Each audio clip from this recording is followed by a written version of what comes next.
Gregory Keene continues with a further chapter of the story from a room at police headquarters.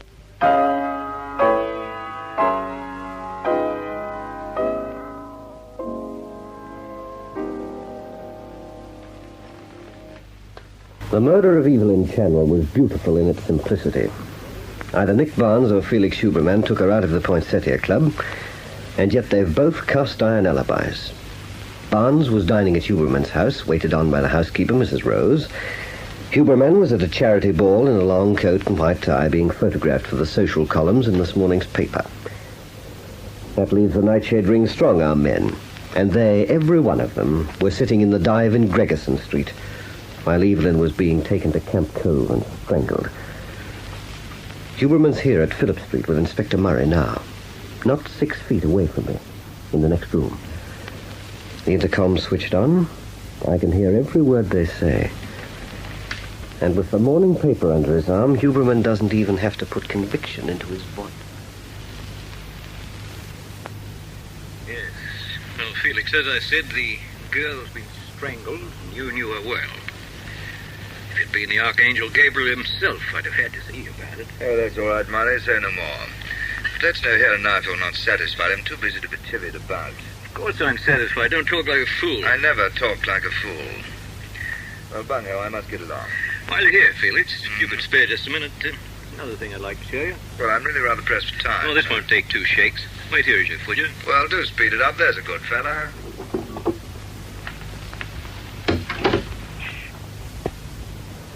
Right. Now we can talk, Keene. The intercom's off. What do you make of him? Have I missed anything? Not if there is a picture of him in the paper. He's larger than life. Then it must have been Barnes. It must have been Barnes who took her out of the Poinsettia Club. But did Barnes strangle the girl? Oh, they're both watertight alibis. Never going to break Huberman's Mrs. Rose down. The woman's an absolute Medusa. Wait here. Wait till I'm back in the other room, then switch on again and listen. Right.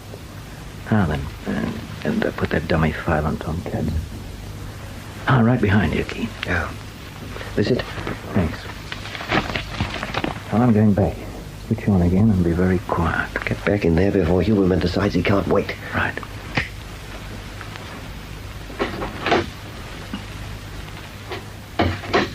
That was a long couple of shakes, Murray. What the devil am I hanging about for? You might be able to give me a hand. Take a look at this file. Know anything about this fella? Scotland Yard report on Tom Fenner. No, never heard of him. He's a bad egg. He's wanted for robbery with assault with intent, inflicting grievous bodily harm. But they're just too little to make it stick. In London, I presume. Working with a gang in Soho. How long's he been out here? Not yet a week. The Yard sent out this report before Fenner arrived, and we're keeping an eye on him. Well, he hasn't been brought to my notice. No, but I thought I'd mention the fellow on the off chance. Looks to me like one of the very worst types of thug. The sort of chap who'd beat you to a pulp for a fiver. I want him out of circulation at the double. I want the chap who murdered Evelyn out of circulation at the double. Look here, Felix. Can't you give me a solitary idea why she was killed? I wish I could. She worked for you in Commonwealth Security. But you still no idea? If I knew why she was killed, I'd have a clue who killed her. But, Murray, old man, I'll tell you this. I'm going to find out what happened last night, and when I do, I might be asking you to look the other way. For what? For someone to get themselves shot resisting arrest. For someone who took care of Evelyn. I didn't hear a word of that. Well, perhaps it's just as well. But I thought I'd give you an idea where I stand about Evelyn Channel's murder. She was nice, was she, Felix? Well, cheerio, Murray. If I hear anything about your man Fenner, I'll pass it along. Good fella. Sorry to have held you up. My turn next time. You'll give me an idea where you stand on Channel's murder. I'm beginning to understand why Gregory Keene takes you personally, Huberman. Well, Keene, the coast's clear.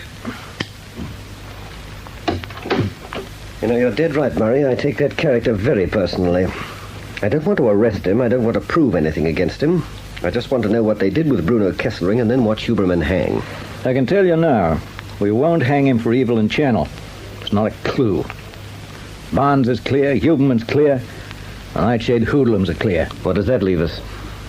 On Evelyn Channel, nothing. You can only carry on against the ring itself. Well, Barnes is leaving for Singapore in a couple of hours, so we're depending on Tom Cutts to get into the ring as fellow. And we know from Barnes that they're bringing in a large consignment of dope on the night of the 24th. 5 days from now. You know what I'm going to do about 5 minutes from now? Get some sleep? Correct. Half your luck. Well, Cutts will be at Gregerson Street from 2 o'clock on. So I'll call at the Cunningham Towers tonight and see how he fared. Come along, Keene, I'll give you a lift. And you'd better keep out of sight as we go.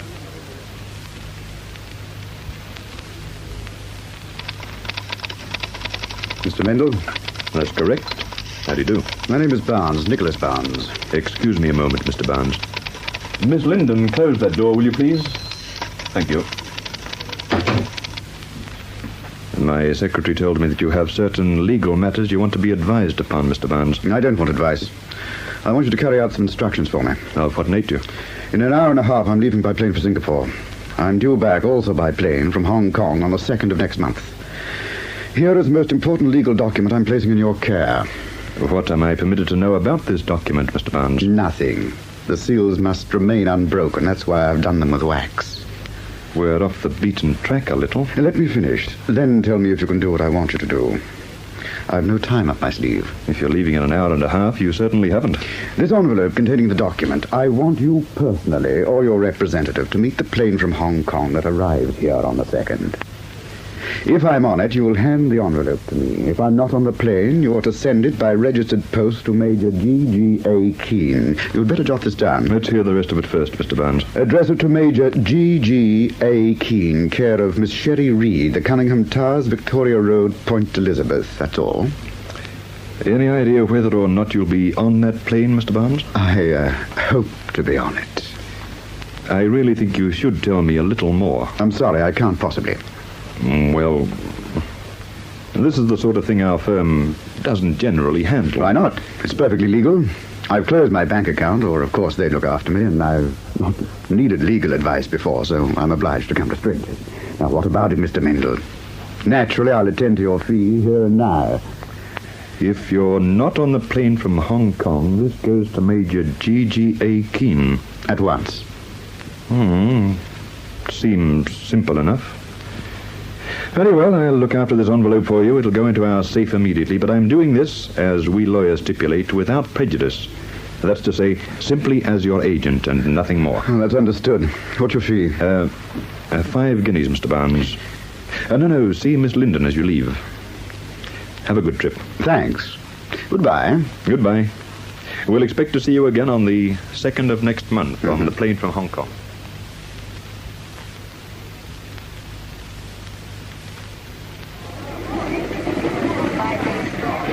Well, 10 minutes and you're off. All cleared with the customs? Yeah. Can you get a drink around here, Felix? Listen, Barnes, you were supposed to wait for me at the house. You left Phillip Street and Inspector Murray just after 9. You didn't get back till 10:30. Where have you been? For Pete's sake, I needed some things for the trip, some shirts, a new shaving brush. What's the matter with you? Do you have to natter here at the airport till the plane takes off? If I think it's a good thing, I'll come on board with you and go on nattering. I'm too close to pulling this affair off for you to disappear, even for an hour and a half. Well, I'm on deck now, and I need a drink. I'll give you a drink when you're aloft, but see you don't make a welter of it. And another thing, we'll be keeping track of you in Singapore and Hong Kong, so don't play about. Keep to yourself and stay out of sight. With the dough I'm allowed for this trip, how could I do anything else? We'll make up for it when you get back. Don't forget you're on 500 quid. Yeah, and little enough. Our last checks. You got both passports, your own and Gregory Keene's? I'm traveling on Keene's. Of course I've got the ruddy thing. Are you quite sure what you have to do? If you fall down, I don't have to tell you what to expect. We've been over it 50 times. I'll do my stuff. You can depend on that. Well, take it quietly. Don't lose your nerve. If you're worrying about Evelyn Channel last night, forget it. They haven't a clue. They'd better not have. You've pulled your weight so far, Barnes. Don't start telling me things now. I'll tell you this. I'll do it for a handshake. If I have to swing for Evelyn Channel, I won't swing alone. Take that with you, Huberman, and don't think you can scare me now. All passengers, Flight 66 to Port Darwin, Surabaya, Singapore, and Rangoon. Plane leaving immediately. That's you, Barnes. All passengers, Flight Well, good luck. 66 to Port Leave it to me to cover your tracks here if I have to. Singapore, and We'll see you Rangoon. back here on the 2nd. Plane leaving immediately. I'll be back. So long, Felix. So long, Barnes.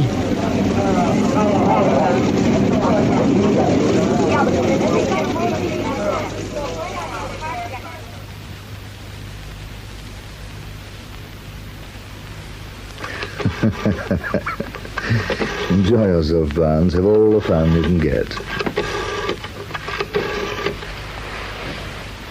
Hello, Carlotta? Yes, it's Felix. Barnes just took off. Yes, I'm on my way.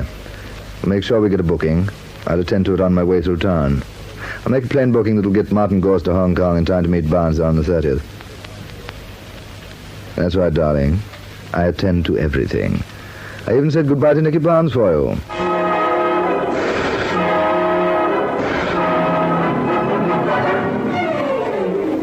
We had a man at the airport. We saw Huberman saying cheerio to Nick Barnes, and we saw him make his phone call. That was some hours ago.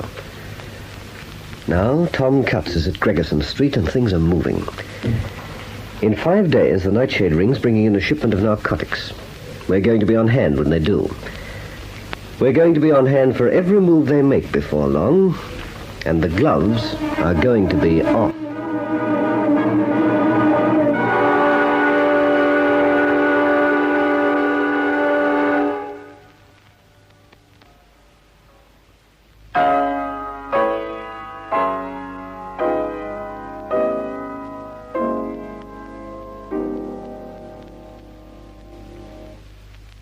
What did Nick Barnes leave with the lawyer? Listen to the next chapter in this story of intrigue, Deadly Nightshade.